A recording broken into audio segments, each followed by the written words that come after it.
تقریب میں نے کہاں سے کی ہے میرے بھائی؟ تقریب تو انہوں نے کی جنہوں نے امت کو سنی شیعہ فرقوں میں بانٹ دیا. سنیوں میں بھی 5 فرقے بن گئے، حنفی، شافعی، مالکی، حنبلی اور اہل حدیث. شیعہ میں اتنے فرقے بن گئے. جنگ جمل، صفین، نہروان میں نے نہیں کروائی، میں نے کروائی ہے. تقریب تو پہلے سے ہوئی تھی، تعمیر ہم نے کی ہے.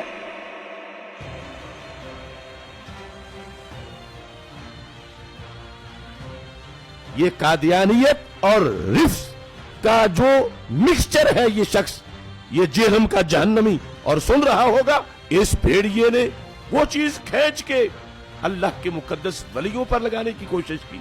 اس رافضی لونڈے نے وہ چیز ان ولیوں کی طرف جو ہے وہ معاذ اللہ منسوب کرنے کی کوشش کی. تو علمی کتابی نہیں ہے، تو دنیا کا سب سے بڑا فسادی ہے، جس کا کام، جس کو مخ کو بٹھایا گیا ہے صحابہ کے خلاف بھونکنے کے لیے. تیرا کام یہی ہے، الو بنا رہا ہے لوگوں کو. میں سے لوگوں کو خریدتے ہیں جنہوں نے لبادہ اہل سنت کا پہنا ہوا ہوتا ہے، اور حقیقت میں وہ رافضیت کے گندے لطفے ہوتے ہیں، جس کی بہت ساری مثالیں ہمارے سامنے موجود ہیں. اسحاق جھال والا مردود اسی قسم کے انسانوں میں سے تھا. انجینئر مرزا مردود اسی قسم کے انسانوں میں سے ہے. رافضیت کے پیسوں پہ پلنے والا، ایران کے ٹکڑوں پہ پلنے والا یہ جانور صحابہ کے بارے میں اپنی زبان گندی دراز کرتا ہے، اور حقیقت میں اس کا من پلیت ہے، اس کے ماننے والے اس سے بڑے پلید ہیں. آج جہلم کا ایک زبردست قسم کا رسوائے زمانہ انسان، اور مرزا علی الجہلمی کئی سوال ایسے ہیں جن کا جواب باقی ہے. تو ابن تیمیہ کی کیا بات کرتا ہے، کہاں پہ راجہ بھوج، کہاں پہ گنگو تیلی. حضرات گرامی کا تیری اوقات کیا ہے، تیری حیثیت کیا ہے، تیرا مقام اور منصب، تیرا مرتبہ کیا ہے. ہر ابن تیمیہ سے محبت کرنے والا تیرے وجود کے پر تھوکے گا، تیرے کردار پہ تھوکے گا، تیری سیرت پہ تھوکے گا، تیرے نسب العین پہ تھوکے گا، تیرے نظریے پہ تھوکے گا. حضرات گرامی قدر جھوٹا ہے، یہ کذاب ہے، یہ مکار ہے، یہ دجال ہے. لوگوں کو اپنے دام تصویر میں پھنسانا چاہتا ہے، لوگوں کو سیدنا امیر معاویہ کی ذات اقدس سے برگشتہ کرنا چاہتا ہے. حضرات گرامی قدر دیکھ لیجئے، میں آپ کو لا وجہ البصیرت یہ بات کہتا ہوں، مرزا کل بھی ذلیل تھا، مرزا آج بھی ذلیل ہے، اور انشاءاللہ مرتے دم تک یہ ذلیل و رسوا ہی رہے گا.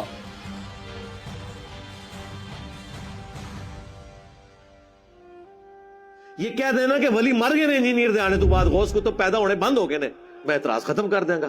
ان کا تو دعویٰ ہے کہ دنیا چلاتا ہی غوث ہے. چونکہ ان کی غوثیت کا سلسلہ چل رہا ہے ابھی تک، تو پھر ہم ڈیمانڈ کریں گے کہ وائٹ ہاؤس کو اٹھا کے مارگلا کی پہاڑیوں پہ لاؤ. تخت بلقیس آیا نا، ہم مانتے ہیں. ہم نے کب کہا کہ آپ نہیں لا سکتے، ہم کہتے ہیں لاؤ نا، لاؤ بھی نا، اور زبانی کلامی مان لو، پھر میرے لیے بھی مانو کہ میں بھی یہ کر سکتا ہوں. اچھا میں یہ دعویٰ کرتا ہوں میں یہ کر سکتا ہوں، کیا بریلوی مان لیں گے؟ یہی کہیں گے نا کہ کر ہیں تو تھوڑے بابے کو نہ سی ڈیمانڈ کریے کرو. ہم ان پرنسپل تو ڈینائل کر ہی نہیں سے ہیں. آج تک میں نے قرآن کے کسی معجزے کا کرامت کا انکار کیا ہے، صحابہ کرام کی کرامات کا انکار کیا. ہم ان کے بابوں کی جھوٹی باتوں کو نہیں مانتے. ہم کہتے ہیں جھوٹے کلیم کر رہے ہیں، یہ اپنے بابوں کے بارے میں وہ کرامات اور معجزات کلیم کر رہے ہیں جو نبی کو نہیں دیے گئے. یہی تو ہم نے لکھا ہے ادھر، نبی کے جیسا ہے ہی کوئی نہیں، بابے تے شاہی کوئی نہیں. اگر نبی کو ایک معجزہ نہیں دیا گیا، وہ آپ بابے کے بارے میں کیسے کلیم کر رہے ہیں؟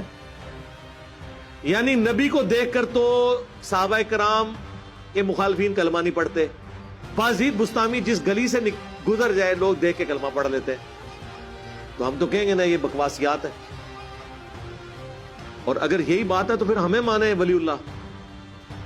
ہمیں دیکھ کے نہیں، ہماری ویڈیوز دیکھ کے لوگوں نے بریلویت چھوڑ دی ہے، ان کا مسلک چھوڑ دیا نا.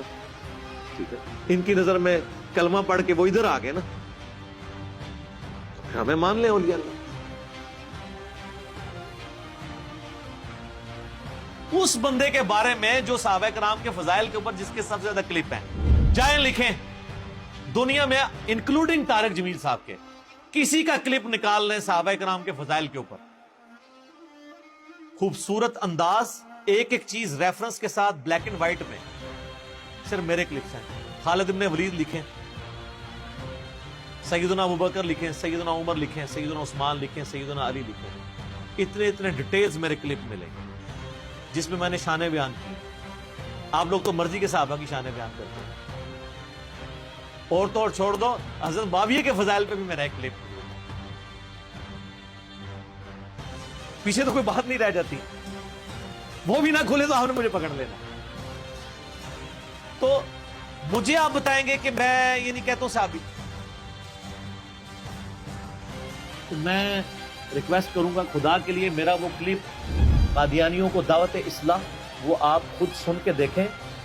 آپ کے بزرگوں کی دعوت سے تو قادیانی اپنے فاسد عقیدے میں پکے ہوئے ہیں اور ہماری دعوت سے لوگوں نے دعوت حق قبول کی ہے.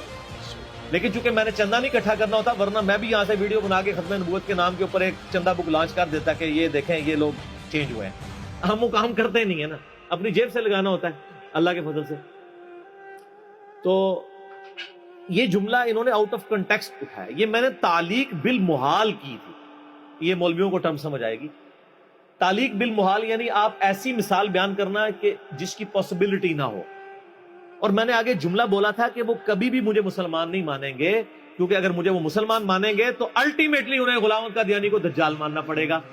کیونکہ جس شخص کو وہ پیغمبر کلیم کیے ہوئے ہیں میں اسے دجال سمجھتا ہوں, اور اگر اس کو میں دجال کہوں اس کے باوجود میں مسلمان ہوں تو اٹ مینز کہ وہ واقعی دجال ہے, کیونکہ پیغمبر کا انکار کرنے والا تو مسلمان نہیں رہ سکتا. جی پورے کانٹیکسٹ میں بات تھی, اس میں سے ایک جملہ کاٹا اور کہہ دیا کہ جی علی نے یہ کہہ دیا. یہ بریلویوں نے بھی کلپ چڑھایا, اہل حدیثوں نے بھی چڑھایا. اچھی بات ہے, انہوں نے مزید اپنے آپ کو بے عزت کروانا ہے, یعنی اپنے آپ کو مشین پہ چڑھا رہے ہیں نا. جو میں بار بار کہہ رہا ہوں کہ میرے خلاف کلپ نہ بنایا کریں بغیر علمی دلائل کے. اپنے آپ کو آپ خود بخود مشین پہ چڑھا رہے ہیں اور دوسری طرف سے قیمہ بن کے نکلے گا. 3-4 دن پہلے نا مجھے مفتی حنیف قریشی صاحب کا فون آیا حفظہ اللہ تعالی. مجھے کہنے لگے جی انجینئر صاحب مجھے باہر سے لوگوں نے کلپ بھیجا آپ کا, تو میری عادت ہے کہ میں پہلے تحقیق کرتا ہوں اس کے بعد کوئی رائے قائم کرتا ہوں. آپ نے یہ جملہ بولا ہے. میں نے کہا جی ہاں میں نے بولا ہے, لیکن اس کے ساتھ یہ کہتا نہیں یہ تو پھر آپ نے ٹھیک بات کی, غلط بات تو نہیں کی, یہ تو علمی بات ہے. تو میں نے کہا سر مسئلہ یہ ہے کہ علمی بات تو پھر کم لوگوں کو سمجھ آتی ہے. تو میں نے کہا اب آپ ان علماء کو بھی پوچھیں جو لوگ آپ کو کلپ بھیج کے آپ کو یہ ابھار رہے ہیں کہ آپ میرے خلاف ویڈیو ریکارڈ کروائیں, تو خدا کے لیے پہلے ان کا میں نے اسی لیے آپ سے پوچھ لیا. تو شکر ہے انہوں نے پوچھ لیا, ورنہ اس کلپ کے ساتھ مفتی حنیف قریشی صاحب کی تصویر لگی ہونی تھی تھمبنیل پہ. بچ گئی ہے نا تصویر لگنے سے, اب کسی اور کی لگے گی تو دیکھیں فائدہ ہی ہوا ہے نا. اسی لیے سورہ حجرات میں ہے نا کہ اگر کوئی فاسق خبر لے کے آئے تو تحقیق کر لیا کرو, کہیں تم جہالت میں کسی قوم کو نقصان نہ پہنچا بیٹھو. آج تو اس سے بھی اگلا ورژن ہے, اپنے آپ کو ہی نہ نقصان پہنچا بیٹھو کہ تمہارے خلاف کلپ آ جائے. تو یہ تو ہم نے ایک علمی بات کی ہے, اس کے اوپر کون سا آپ نے ہنگامہ کھڑا کرنا ہے, اور اس ہنگامہ کھڑا کرنے سے آپ کیا سمجھ رہے ہیں کہ میں کوئی پولیٹیکل لیڈر ہوں جو دب جاؤں گا؟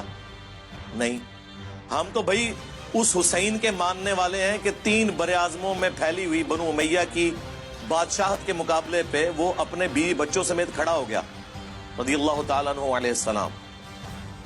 حسینی اس وقت بھی دلیر تھے, آج بھی دلیر ہیں, اور بنو امیہ کے خدمت گزار ریال خور اس زمانے میں بھی بزدل تھے, آج بھی بزدل ہیں. ہمیں نہ تو ایران سے کوئی فنڈنگ ہو رہی ہے نہ سعودیہ سے کہ ہم ان کے ایجنڈے لانچ کریں. ہم جو کچھ بات کرتے ہیں وہ قرآن سے, بخاری سے, مسلم سے کرتے ہیں. اگر کوئی فتویٰ لگانا ہے تو پہلے پھر آپ ان کتابوں کے اوپر لگاؤ اور اپنا ایمان برباد کرو. باقی میں اس میں عرض کرتا ہوں کہ یہ بعض لوگ جو ہمیں مشورہ دے رہے ہیں نا کہ جی وہ جو حالات و واقعات بڑے ہیں جی آپ ملک چھوڑ جائیں, یہ کر دیں. میرے بھائی یہ آپ کسی اس زوم میں نہ رہیے گا, ملک چھوڑ کے کیا یہ لوگ سب کچھ چھوڑ کے جائیں گے. یہ ان کے باپ کا ملک ہے کہ چھوڑ کے چلے جائیں, ان کو پتہ ہی نہیں میری طبیعت کا. یہ اس چکر میں تھے کہ ہم یہ کریں گے تو یہ ٹھنڈا پڑ جائے گا. اللہ دے بندے ہو, یہ ٹھنڈے وہ پیندن ہیں جو عوام کے ٹکڑوں پہ پلتے ہیں, جو سینکڑوں لوگوں کو اپنی جیب سے روٹی کھلاتے ہیں وہ ایسے نہیں ہوتے. یہ غریب نواز جو لوگ ہوتے ہیں ان کا ایٹیچیوڈ یہ نہیں ہوتا. آپ لوگوں کو پتہ ہی نہیں ہے کہ اللہ تعالیٰ نے آپ کو واسطہ کس بندے کے ساتھ ڈالا ہے, ابھی تک نہیں پتہ چلا آپ کو. اور دوسرا میں یہ بات آپ کو بتا دوں کہ the damage has been done. جو میں اپنی زندگی میں آپ کے فرقوں کے ساتھ کر سکتا تھا نا وہ میں آج کی ڈیٹ میں کر چکا ہوں. یہ اسٹوڈیو ریکارڈنگ کے اعتبار سے میں ڈیٹ بول دیتا ہوں, 10 مئی 2020 تک جو ڈیمیج آپ کو پہنچنا تھا آپ کے صدیوں کے کھڑے ہوئے فرقوں کو وہ پہنچ چکا ہے. اب اس ڈیمیج کی ریکوری کا میری زندگی یا میرے ملک میں رہنے یا نہ رہنے سے کوئی تعلق